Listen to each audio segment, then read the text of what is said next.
el doctor Sergio Humberto Vázquez Lozano. Actualmente él es cardiólogo intervencionista, labora con la Fundación Cardiovascular de Colombia en el servicio de hemodinamia. Vázquez nos va a hablar sobre antiagregación plaquetaria y anticoagulación, combinando dos patologías altamente frecuentes que son la fibrilación auricular y la enfermedad coronaria. Vázquez. Bueno, muchas gracias. Buenos días a todos por su presencia. Agradezco a Boris, el organizador del evento. Es un motivo de orgullo y de satisfacción volver a verlos, volver a participar en las actividades del departamento, el cual pues soy siempre muy agradecido. Como hoy le decía, ya son 2011 egresado de medicina interna y siempre es un motivo de orgullo y alegría volver a participar en estas actividades. Hoy voy a hablar algunas cosas relacionadas a cómo son las estrategias terapéuticas para manejar aquellos pacientes que tienen enfermedad coronaria y de forma concomitante de fibrilación auricular en relación a la combinación de la terapia antitrombótica. Como parte de los conflictos de interés, pues he participado como speaker de Pfizer, sin embargo eso no interfiere en el enfoque objetivo de esta presentación. La idea básicamente es resaltar de forma muy puntual algunas de estas consideraciones. Cómo ese comportamiento de la enfermedad aterosclerótica en forma conjunta con fibrilación auricular, cuál es la evidencia disponible para enfocar estas dos patologías, en qué nos basamos para seleccionar una estrategia u otra, y cómo los estudios clínicos han ido aportando esa evidencia para poder tomar la decisión más segura y más conveniente. Algunas consideraciones fisiopatológicas, y esto es muy relevante porque esta es la forma como uno integra la estrategia antitrombótica y la estrategia de antiagregación plaquetaria. Como una vez que esta placa se ulcera, se rompe, se diseca, no hay exposición del control tisular, de membrana, sanguíneo, como este es el punto de partida para la escala de la coagulación y para todo el proceso de adherencia, de activación, de agregación de las plaquetas. Y es importante recordar y entender esto porque es a través de estos distintas proteínas, estos distintos inmunomoduladores que se han enfocado en las distintas estrategias terapéuticas, tanto de coagulación como de antiagregación plaquetaria. El por qué usamos terapia antiplaquetaria dual para interrumpir este proceso de agregación plaquetaria cuando selectivamente sobre los receptores, el por qué los anticoagulantes, sus distintos mecanismos de acción han sido cruciales para el manejo integral de esta patología durante el evento agudo y también porque es importante continuar el tratamiento en el mediano a largo plazo. Entonces, estos aspectos fisiopatológicos nos ayudan a entender el por qué seleccionamos una intervención u otra. La agregación plaquetaria es un rol muy importante antes del evento agudo y también después del evento, ¿sí? Porque básicamente los antiagregantes plaquetarios nos van a ayudar a mitigar ese trombo que se está formando sobre esa placa del trombo. Ese trombo, si obstruye el vaso completamente, es el equivalente a un síndrome coronario por elevación del SP, y si la obstrucción es parcial, clínicamente se puede manifestar como una angina inestable o como un infarto sin elevación del SP. Y la antiagregación plaquetaria con las dosis adecuadas ayudan a limitar el tamaño de ese trombo y evitar que progrese mientras llega a un servicio de intervencionismo donde se pueda identificar el problema y resolverlo. Durante el procedimiento intervencionista es fundamental que el paciente llegue con un buen manejo de antiagregación plaquetaria dual, porque eso nos ayuda a nosotros cuando hacemos el procedimiento de angioplastia de implante de stent, el balón, terminamos de romper esa placa arterioma para permitir después implantar el stent. Durante ese momento pues va a haber una alta carga trombótica que si el paciente no está bien agregado puede predisponer a hallazgos que nosotros denominamos fenómeno de no reflujo o que el vaso no tenga buena repercusión o incluso la placa se desplace y eso ya nos complica un poquito. Y después, la antiagregación plaquetaria después de la intervención percutánea es crucial porque hay que darle un tiempo prudente a que ese stent no te dice y durante ese tiempo prudente suspendemos la integración plaquetaria, pues vamos a tener unos trombos dentro del stent, nos enfrentamos a un evento coronario, a un posible impacto de tipo 4, como dice el stent. Entonces, entender la importancia de la integración plaquetaria antes, durante y después es importantísimo, es fundamental. Esa selección de la terapia no la hacemos de forma rutinaria, por decirlo de alguna forma, como receta de cocina. A todos les damos lo mismo, la misma dosis, sino que tenemos en cuenta que hay unos perfiles de riesgo, unos pacientes que los predisponen a un mayor riesgo de sangrado y a otros pacientes a un mayor riesgo de unos eventos trombóticos. Nos basamos en escalas, tienen en cuenta factores de riesgo, tienen en cuenta comorbilidades, es muy importante también las características técnicas del procedimiento. Hay unas consideraciones llamadas desde el punto de vista molecular, de investigación, de la capacidad del paciente de metabolizar bien o no algunos antiagregantes plaquetarios. Como les decía, este balance entre el riesgo y el perfil de isquemia es el que nos va a orientar al tipo de terapia y la duración de la terapia. Esto es una información que se ha venido organizando, depurando en los últimos 10 o 15 años. Ya hay un poquito más de consenso en la forma como vamos a evaluar los desenlaces, que es sangrado mayor, con base en que vamos a definir el riesgo isquémico mayor o menor, porque al principio, hace ya más o menos 10 años, que es uno de los primeros estudios que evalúa cuál va a ser la estrategia de anticoagulación y antiagregación, los criterios no eran uniformes. Para un grupo, sangrado mayor era una definición, para los americanos era otra, y luego a la hora de analizar un metaanálisis, toda esa información era muy difícil encontrar puntos en común porque no se habla del mismo lenguaje. Ya hay un poquito más de coherencia a la hora de definir, por ejemplo, un sangrado mayor, y básicamente son variables que tienen en cuenta caída de hemoglobina, inestabilidad hemodinámica, necesidad de transfundir, y con eso ya podemos tener un punto de comparación más real a la hora de evaluar estas intervenciones. Ahora, eso desde el punto de vista de enfermedad aterosclerótica, síndrome coronario. El problema, la cosa se vuelve más interesante cuando coexiste fibrilación auricular. Porque es claro que en fibrilación auricular, cuando tenemos escala de Charles-Bars, tenemos muy claro a quienes anticoagulamos, a quienes no. También sabemos muy bien que la anticoagulación con anticoagulantes directos, en fibrilación auricular no valvular, está más que demostrado sus ventajas, sus bondades sobre antagonistas de vitamina K. Pero cuando se nos presenta de forma concomitante con la enfermedad coronaria, la cosa se vuelve más interesante. El sentido común que dice, si usted tiene que dar anticoagulero, pues con el Charles-Bars apropiado.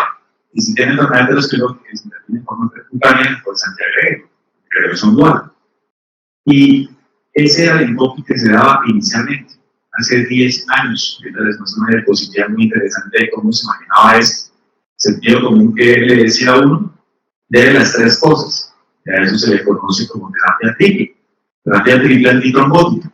Los dos antiagregantes plaquetarios, en su mayoría aspirina y clopidogrel, más un anticoagulante, que dependiendo de la época que analicemos, va a ser o warfarina o un anticoagulante directo.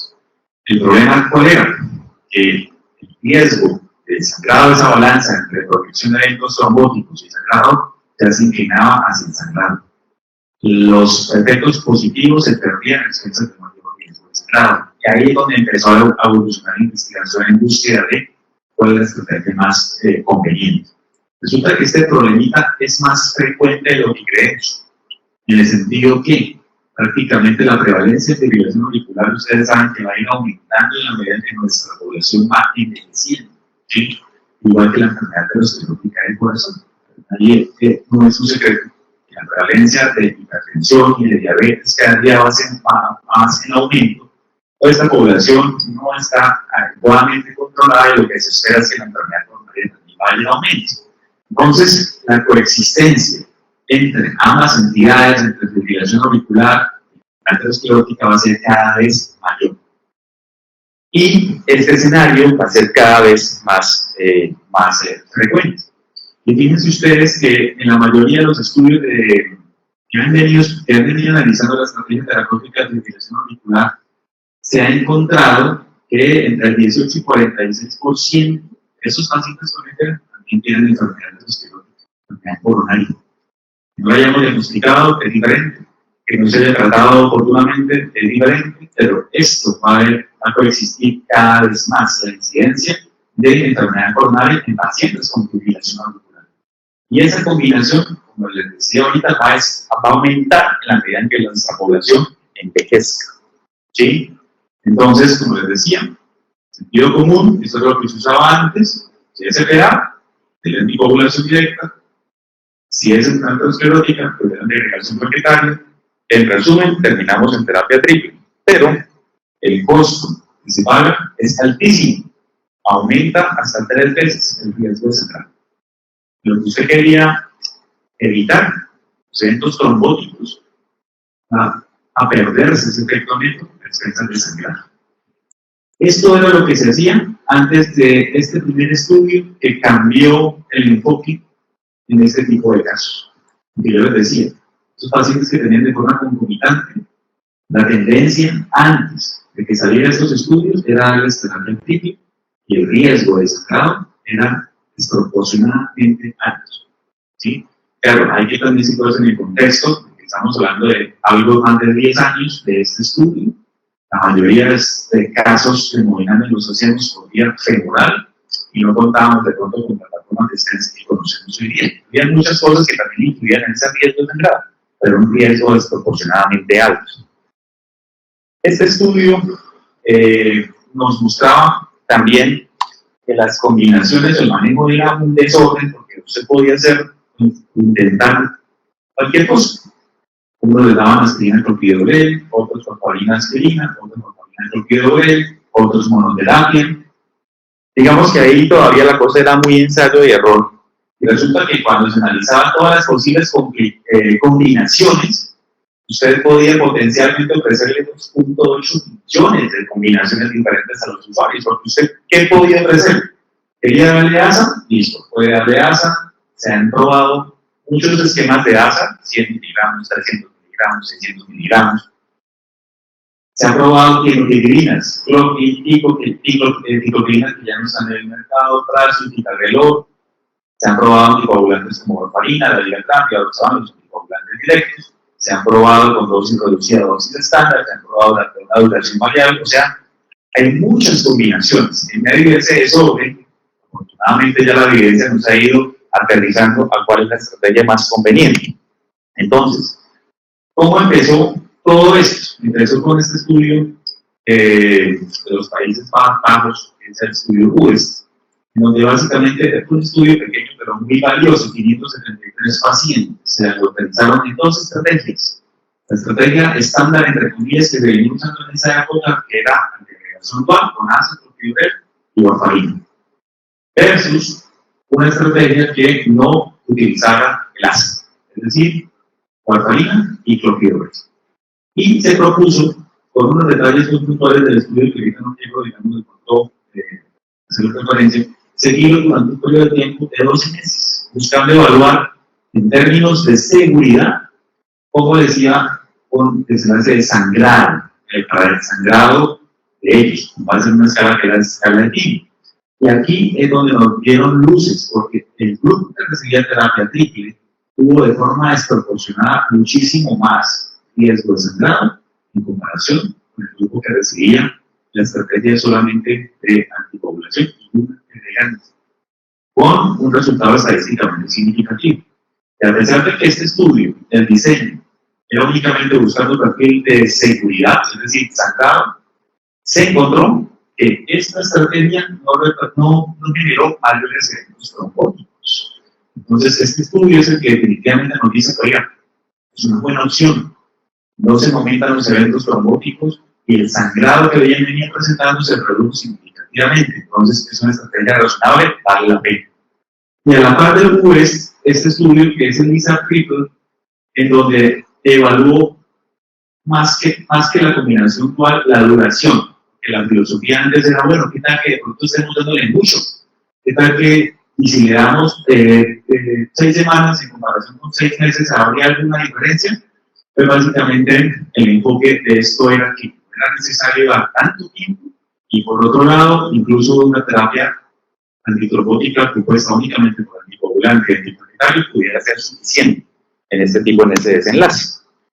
Obviamente fue el primer estudio, hubo limitaciones, tamaño de muestra, población que se seleccionaba, pero a la parte del desarrollo de los anticoagulantes directos, porque hay un poquito más audio, los anticoagulantes directos, empezó a surgir evidencia de los estudios pivotales de los anticoagulantes directos, y a la base empezó a explorar el comportamiento de estos anticoagulantes directos en enfermedad coronaria. Surgieron estos otros estudios que son también los pivotales para el enfoque de estas entidades. Desde el 2016, cuando el rivaroxaban publica su estudio del comportamiento en pacientes con enfermedad respiratoria, que es el Pioneer. Después lo hizo al año siguiente la Vigatran con el Redual PCI, y 2 años después la Pixaban con el estudio Augustus PCI. Cada vez hemos tenido evidencia, en ese caso puntual, de una estrategia antitrombótica dual, compuesta por un anticoagulante más un antiagregante plaquetario, es más segura que la convencional triple que se conocía antes, sin sacrificar la efectividad de la estrategia, a sabiendas que el diseño inicial no buscaba evaluar efectividad. Es decir, cuando evaluamos estos medicamentos, lo hacemos siempre con 2 desenlaces duros. Un desenlace es efectividad, es decir, qué tanto me va a reducir muerte de cualquier causa, stroke, infarto. ¿Sí? El otro desenlace que evaluamos es seguridad, es decir, qué tanto sangrado mayor, dependiendo del criterio, qué tanta muerte me va a generar esta intervención. Desde el punto de vista estadístico, es más práctico diseñar un estudio de seguridad en términos de que es una población que no va a ser tan grande en comparación con efectividad, pero usted puede extrapolar el comportamiento de esa población con este tipo de análisis. En este escenario, ya esto nos concretaba que es una estrategia segura, tanto que en la medida en que se iban publicando los estudios, las distintas guías americana y europea fueron actualizando sus recomendaciones para definir o puntualizar este tipo de estrategia. Ustedes reconocen básicamente las características de cada uno. El Entrost es un medicamento que no lo tenemos disponible y no vamos a hablar mucho, pero básicamente lo resaltable de esta diapositiva es que empezamos a analizar el comportamiento de pacientes con infarto de miocardio, con elevación del SP, sin elevación del SP, en pacientes que fueron llevados en hemodinamia de forma urgente o de forma electiva, en pacientes que incluso se les analizó el comportamiento cuando les dejábamos el manejo médico, en pacientes con fibrilación auricular con un perfil de riesgo medio alto, y la evidencia ha sido tan contundente que definitivamente hoy por hoy podemos optar por esa estrategia de una forma un poco más segura. Para puntualizar algunas cosas, el Pioneer, que fue el primero que salió, que es el que analizó el rivaroxaban, este estudio básicamente lo que hizo fue dividir en 3 grupos. A un grupo, pacientes con síndrome coronario agudo, fibrilación auricular no valvular, se les dio rivaroxaban 15 miligramos con clopidogrel 75. A otro grupo se le dio una estrategia triple entre comillas, rivaroxaban de 2.5, clopidogrel 75, ASA 75 así. Y a otro se le dio lo que venía analizándose en el US, que era ASA, clopidogrel y warfarin.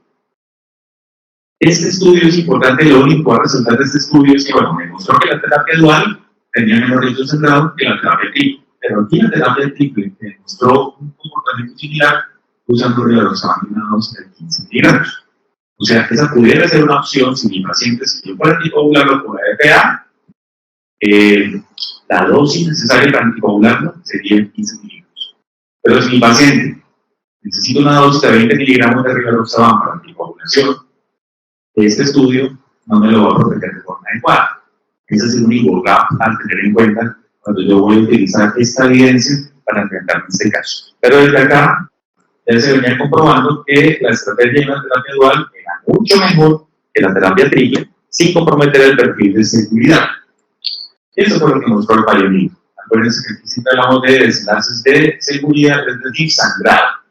Estrategia dual redujo de forma significativa el sangrado en comparación con la terapia triple.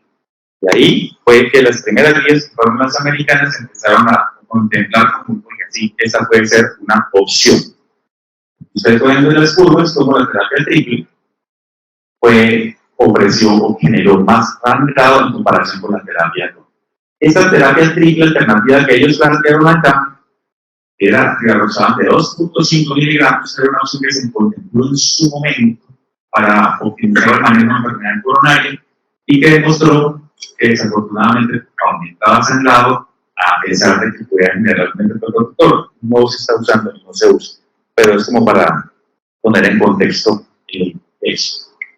Ahora, a la par que salió eso, todos empezaron a desarrollar sus estudios, la Vigatán no se quedó acá, redujo el PCI y generó un comportamiento, un diseño un poquito mejor, porque ellos dijeron, listo, mis 3 grupos de comparación van a ser estos.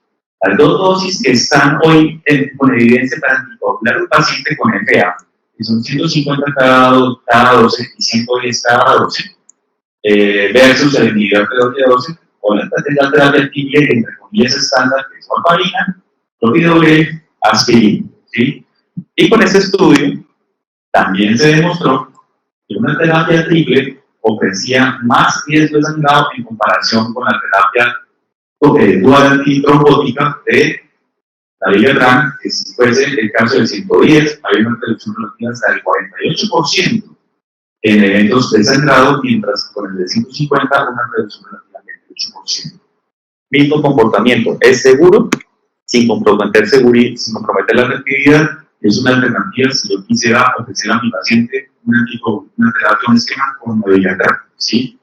El pero de estos estudios, digamos, es la pregunta que todos nos hacemos es, ¿será que es seguro? ¿Será que el fumar trombosable estén? ¿Será que ese paciente va a volver a consultar? Y a pesar, como les decía, que el diseño de los estudios no permite con buen poder estadístico decirles que es igual de efectivo, el estudio de vida real ha demostrado que esa población no se está impactando más, que los sistemas todavía siguen funcionando e incluso el beneficio de evitar el sangrado es mucho, mucho mayor. Entonces, digamos que hasta ahí son estas consideraciones importantes, relevantes de estos primeros estudios pivotales que empezaron a cambiar las guías. Sin embargo, hasta ese momento, por el diseño de los estudios, no quedábamos completamente convencidos de por qué esos pacientes sangraban menos. Es decir, ¿será que sangran menos porque estoy usando un anticoagulante directo en lugar de warfarina? ¿O será que sangran menos porque no estoy usando aspirina? Entonces, a raíz de eso, la gente de Apixaban diseñó un estudio estratégicamente muy interesante, un diseño que se denomina diseño factorial, en el cual ellos analizaron 4.614 sujetos, una población muy, muy grande, más grande que la que analizaron los 2 anteriores. Incluyeron pacientes con síndrome coronario con elevación, incluyeron pacientes que se les hacía cateterismo, se les documentaba enfermedad aterosclerótica, pero que no era susceptible de revascularización quirúrgica hipercutánea y por ende dejaban el manejo médico, ¿sí? Y también pacientes que habían tenido eventos cerebrovasculares embólicos, anemia por sangrado digestivo. Entonces, una población un poquito más heterogénea, más amplia, más de la vida real. Y el diseño que ellos propusieron fue muy interesante, porque lo primero que ellos dijeron fue, bueno, de forma abierta vamos a electrolizar a algunos a recibir el anticoagulante directo y a otros a recibir el antagonista de vitamina. ¿Sí? Y a su vez, a esos subgrupos vamos a aleatorizar lo que están tomando doble enmascarada a recibir ASA y otros a recibir placebo. De alguna que ustedes iban a seguir 4 grupos con las 4 posibles combinaciones de estas intervenciones. Y de esa forma, sí se pudo determinar quiénes lograban el beneficio de reducción de eventos de sangrado y a expensas de qué. Y los resultados fueron muy interesantes porque les comparto, para aparte que esta población tenía un perfil de riesgo embólico alto, fíjense ustedes, el chaval de esta población era casi de 4, el riesgo de sangrado tampoco era despreciable, más que le daba 2.9, el inhibidor T2 que más frecuentemente se usó clopidogrel en el 92% de los casos. Entonces era una población que tenía o que tuvo intervención percutánea en el 37%, manejo médico del 23%. Estas características eran mucho más interesantes, más heterogéneas y no se habían visto en los estudios anteriores. Y con este estudio de Augustus, ¿qué vimos? Primero que la estrategia de usar un anticoagulante directo, en este caso de la Apixaban, versus la warfarina, representó una reducción hasta el 31% de sangrado mayor. O sea, ahí de entrada, usar un anticoagulante directo ofreció un beneficio significativo en la reducción del sangrado.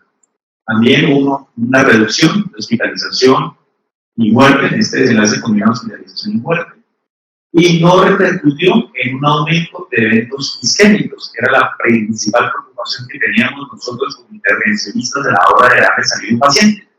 Le hago la angioplastia, le pongo stents, usualmente lo tenemos con segregación plaquetaria, y para nosotros al principio fue un poquito difícil cambiar el chip de, oiga, lo voy a dejar solo con clopidogrel, lo voy a dejar sin asa, lo voy a dar salida a casa sin asa, y la evidencia nos está convenciendo de que sí, de que eso no iba a repercutir en un aumento de riesgo en ese paciente y al contrario, iba a dar una reducción del sangrado y por ende el beneficio en mortalidad.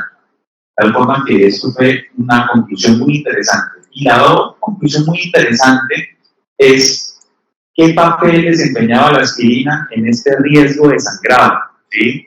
Y ahorita les muestro la curva de cambio que es muy interesante, porque independiente del tipo de anticoagulante, el hecho de tomar aspirina en un esquema de terapia triple aumentaba de forma significativa el riesgo de sangrado. Es decir, estos pacientes sangran por lado y lado. El sangrado era gracias a la warfarina y también a la aspirina. Y al momento de yo quitar esta antiagregación plaquetaria, el impacto fue significativo. Entonces, esta es una primera curva en donde les quería mostrar cómo la incidencia de eventos de sangrado se redujo en el grupo solamente al cambiar el anticoagulante directo de 14.7 a 10.5. O sea, el solo hecho de usar anticoagulante directo redujo un 31% de riesgo relativo de sangrado, ¿sí? Y el solo hecho de quitarle la aspirina versus el placebo redujo casi en un 8% el riesgo de sangrado. Pues ya con el Augustus teníamos muy claro que si se tomaba esta estrategia triple, el riesgo de sangrado, ahí ya entendíamos porque eso aumentaba 3 veces en general el riesgo de sangrado de esos pacientes. El sangrado es desproporcionado y en esta curva lo vamos a entender mucho mejor. Esta es la curva de incidencia de eventos en aquellos que tomaban la terapia triple estándar. Clopidogrel, warfarina, aspirina, eventos 18.7%. ¿Sí? ¿Qué pasa si yo no le quito la warfarina y le pongo Apixaban? Sangran, claro, pero ya sangran 13.8.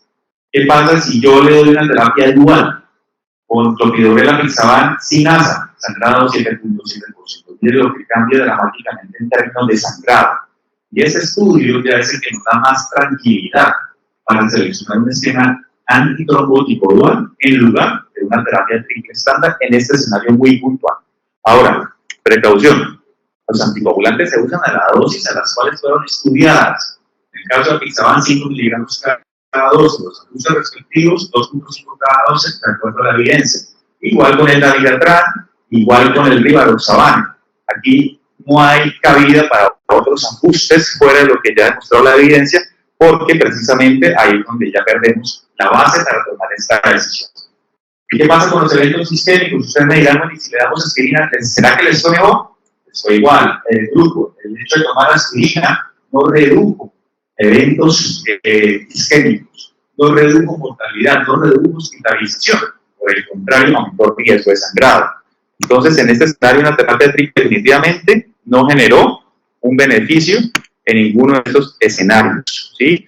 Y ese comportamiento se evidenció, independiente de si yo le puse stents, por ejemplo, con stents, el desenlace no cambió. Si fue algo colectivo, si fue algo urgente, si fue el manejo médico, el comportamiento fue similar en todos esos subgrupos. Entonces, la evidencia definitivamente ya con eso nos apuntaba claramente a una terapia antitrombótica con un anticoagulante directo y un inhibidor PDO-Y2. En su mayoría, clopidogrel, pero en el Augustus, más o menos 7% de los sujetos de investigación se les dio ticagrelor. Por el estudio de Davigatran, 12% recibieron ticagrelor y en los análisis por sus grupos mostraron que en esas poblaciones el comportamiento fue seguro también. Entonces, ticagrelor es una alternativa, aunque nos vamos con evidencia más fuerte usando clopidogrel como inhibidor P2Y12 en este escenario. Y cuando se analizó la información ya en el análisis, recopilando toda esta evidencia que les he contado, pues el comportamiento se mantuvo, es decir, la estrategia es segura y efectiva, independiente de todas estas características que les he contado. Y en función de eso es que las guías se han ido actualizando. Tan es así que hoy por hoy ya la recomendación es que en un paciente que requiera anticoagulación por fibrilación auricular en el contexto de un síndrome coronario agudo con los elevados en el con los stents que requieran de agregación planetaria, la estrategia más segura es antitrombótica dual sin aspirina, anticoagulante directo, un inhibidor P2Y12 sin aspirina. Ahora, el tiempo, y eso es lo que viene también ya como mensaje final. ¿Cuánto tiempo vamos a ofrecerle a estos pacientes de terapia antitrombótica? Entonces, cierro con esta diapositiva que resume todo y que en eso por fin se pusieron de acuerdo los europeos y los americanos. Y es lo usual, lo estándar, lo rutinario. Estos pacientes, después de que salgan de la sala de polinamia con intervención percutánea, van a recibir terapia triple durante el tiempo que estén hospitalizados, digamos 2 o 3 días en promedio, ¿sí? El paciente llega al servicio, se hospitaliza, diagnóstico síndrome coronario, ustedes lo anteveran muy bien, con una clopidogrel, por ejemplo, se diagnostica que en algún punto de la hospitalización, o ya con el diagnóstico, queda rotulado ya como un paciente con estas dos comorbilidades. Durante el tiempo que dura hospitalizado, que en promedio son 2 días, 1 o 2 días, va a recibir acinclovir y sus anticoagulantes. Pero cuando se vaya para la casa, se va con el inhibidor P2Y12, el anticoagulante directo, pero sin la aspirina. Es por eso que ustedes ven acá, esta terapia triple que se ve en los 3, hace referencia a este periodo de periangioplastia. En los estudios se fueron 6 días. Ese es el único escenario, digamos, estándar, rutinario, para la terapia triple. Después de ese tiempo, el paciente sale con doble terapia, como les decía, por un periodo de tiempo hasta 12 meses. Si su perfil de sangrado es un perfil de sangrado bajo. Eso es hoy por hoy lo estándar en este escenario. Hay casos que el paciente tiene un alto riesgo de sangrado, y en ese orden de ideas, el paciente sale al cabo de una semana con la doble terapia, anticoagulante oral inhibidor P2Y12, pero esa doble terapia la sigue solamente por 6 meses. Y después de que cumple esos 6 meses, se suspende el inhibidor P2Y12 y sigue únicamente con el anticoagulante oral. Fíjense la comparación. Rutinariamente, después del año, se suspende el P2Y12 y sigue con el oral en el rutinario. Acá, en el de alto riesgo sangrado, después de 6 meses, ya suspende el P2Y12. ¿Sí? Y solamente en un caso muy puntual, donde yo voy a prolongar esta terapia triple más allá de la hospitalización, y ese que tiene alto riesgo isquémico. Esta prolongación es hasta 1 mes, más allá no va. Y esto se define como un acuerdo con su hemodinamista de confianza, porque esta es una decisión de equipo, en donde es el hemodinamista que por consideraciones técnicas, bien sea porque usamos de pronto muchos stents en una arteria, stents, 2 stents en una bifurcación, stents muy pequeños, algunas características más bien técnicas que nos sugieren que es mejor prolongar un poquito más esa terapia triple, y ese poquito más es 1 mes, y ya después de ese periodo de tiempo entra a compartir la misma dinámica de la estrategia rutinaria, una terapia dual hasta el año, y siempre después del año, solamente con el anticoagulante oral. Entonces, en casos individualizados, estos lineamientos ya han demostrado que son seguros y efectivos, y hasta el día de hoy, eso es lo que está recomendado. Y digo hasta el día de hoy con mucha prudencia, porque en 3 semanas se publica la nueva guía europea de impacto en miocardio, y vamos a ver de pronto si hay algún cambio. Pero más de lo que se ha publicado, puede que esa sea la estrategia, siga siendo la estrategia vigente para el manejo de estas 2 comorbilidades. Muchas gracias por su atención.